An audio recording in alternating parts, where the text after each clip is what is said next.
You're Listen missing closely. a month of your life every year. We're supposed to have 13 months of 28 days exactly, plus one day that represents the renewal. I mean, girls' periods are every 28 days, the ocean tides are every 28 days, the moon's cycle is every 28 days. Why do you think it's called a month?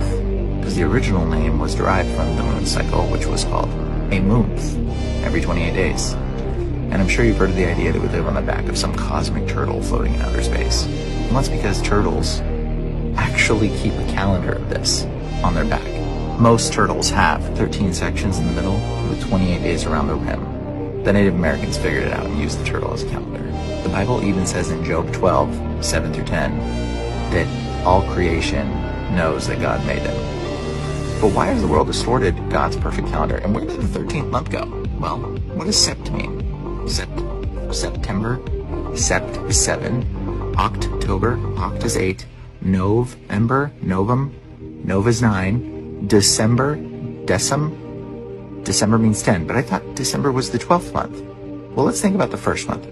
What does April mean? April is where we get the word aprilis, or aprio in Latin, which means to appear or to open. Yeah, April is the first month, means to open. May is actually named after a demon or a god, a Nephilim. June is named after Janus, a god as well. July was renamed after Julius Caesar. It was originally Quintilis, which means 4, and August was renamed after Augustus Caesar, but it was originally Quintilis, and which means 5.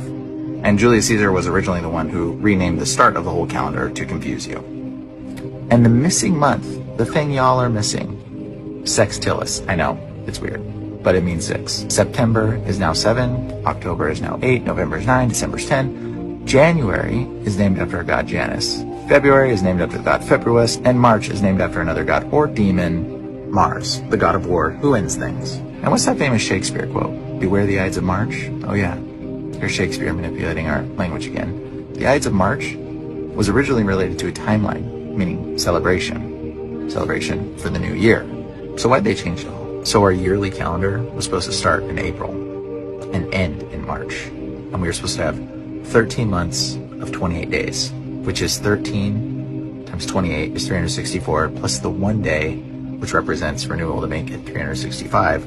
That day also represents resurrection. Now, what day did Jesus die? It's actually April 3rd that a lot of historians assume. But what do you want to bet the calendar's been shifted a few days? And it was probably closer to April 1st. Hence the name April Fool's Day. Because you're a fool for believing a calendar that makes absolutely no sense and not recognizing the day that Jesus died for humanity. That's why they call it April Fool's Day. And demons celebrate April Fool's Day because the world has forgotten the day that your Lord died for you. All of this calendar shifting, they did it so that you cannot honor God's feast and holidays. They did it to confuse you.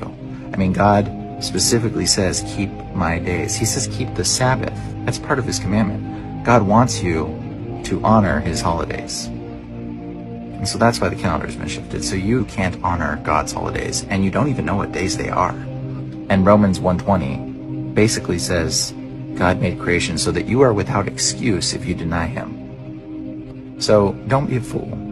Recognize that Jesus died for you. Do the research. Read